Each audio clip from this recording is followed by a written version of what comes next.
Good evening, I'm John Batchelor. This is the John Batchelor Show. Ms. Kissel, Mary Kissel, the editorial board of the Wall Street Journal and the host of Opinion Journal, each day at WSJ.com at 1 o'clock. And then she's on so many different television shows, I can't do it all at once, Mary. You were on Sunday with the very famous and extremely incisive Maria Bartiromo. What were you talking about? That's right. Did the political panel, John. So my favorite thing, talking about politics. We did everything from ISIS to the Secret Service and more. It was a great time. I had a great time. And you enjoy the roundtable format, as opposed to single guest. Roundtable, for people who haven't done television, they don't actually tell you where it's going in roundtable. You're given a soundbite, and if you get off track or you mispronounce a word, it's over. Yeah, it's a problem, especially in the internet age. But they also don't tell you where you're going to sit, John. They put me at the end of the table, which gave me the advantage of listening to the first two panelists.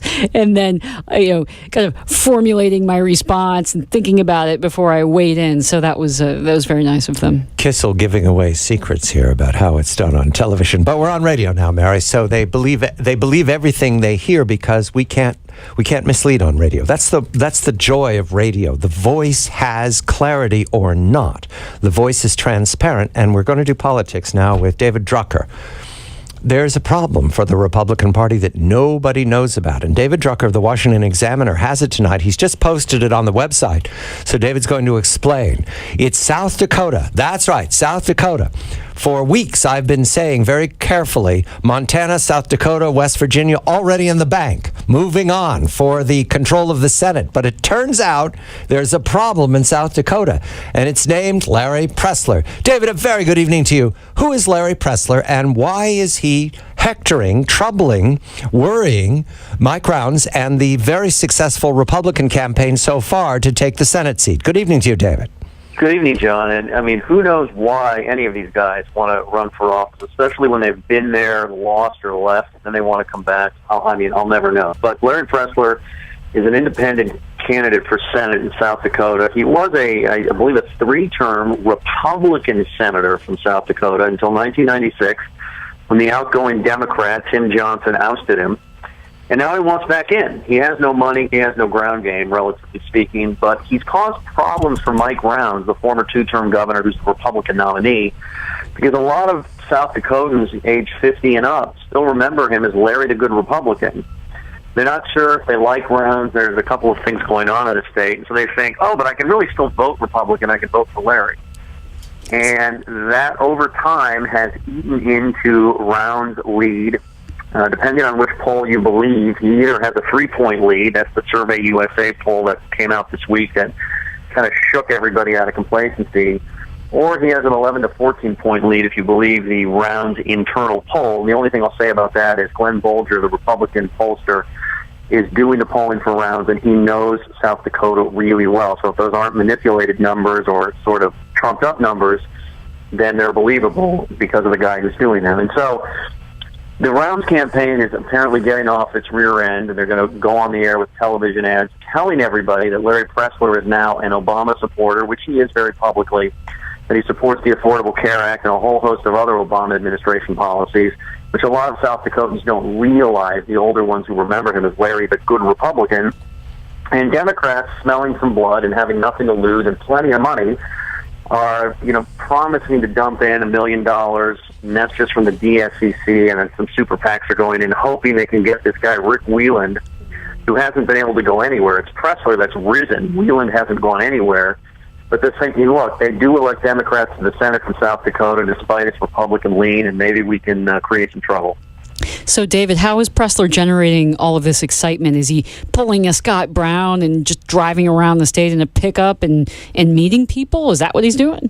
I mean, something like that. I don't know if it's a pickup or a station wagon or what. But basically, it's him and his wife, maybe $50,000 plus a $200,000 loan. They know him. I mean, he served the state as a U.S. Senator for a long time. And when you serve in the U.S. Senate from a state like South Dakota, everybody knows who you are. And so the guy's got good name ID. And like I said, the only thing they don't seem to know is that he's drifted left since he left the Senate in 1996. But he's very likable, and he's done a good job. And Mike Rounds is dealing both with what a lot of Republicans tell me has just been a campaign that was not aggressive enough to deal with running for Senate as opposed to governor, where basically any Republican wins the governorship no matter what. And, also has been dealing with this EB-5 visa issue, which is very complicated and isn't necessarily Round's fault, but it's something that happened in a state agency while he was governor, and he's been getting a lot of grief for it, in part because he's been attacked left and right and hasn't yet responded. The response has started to come, and then told will come in a much more vigorous fashion over the next day or two or three. But it's hurt him. Translation: they're going to spend money, and they're going up on television and radio. Correct? Correct. That is the translation. And the National Republican Party, the NRSC, if they have to, they would go in there, and they're not just going to watch this thing implode. Let's go to Colorado, a purple state, but won very easily by President Obama twice in the last presidential cycles.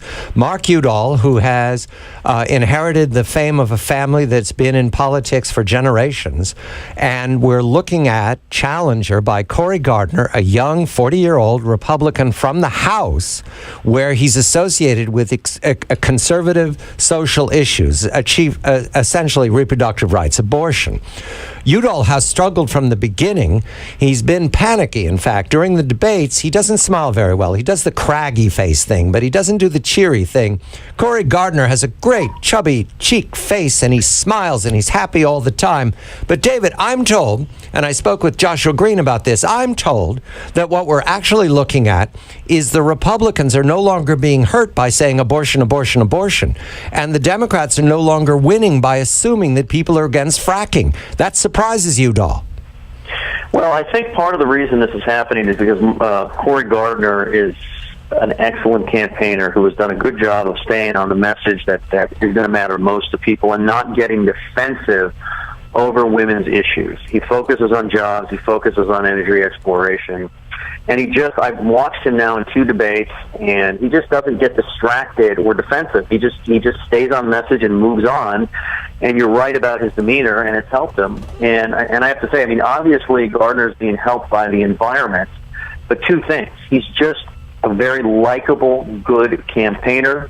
And as a little side note here, when Republicans win the Senate in Colorado, they usually come from the northern part of the state, and that's where Gardner's from.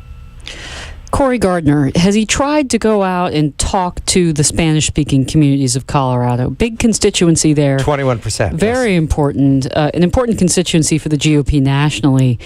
David, has he even attempted to speak to them? I don't know in detail how much he's done. I know that they've worked hard to mitigate this issue. I believe Jeb Bush has filmed a Spanish-language television ad for Gardner. It's something they're very cognizant of. And so that I wouldn't be surprised if that's a part of the mix. But when you're really looking at a Colorado Senate race, in an off year, it's not going to be in a midterm year. It's not really going to be about the Hispanic vote. It's going to be about the female vote in the Denver suburbs and elsewhere.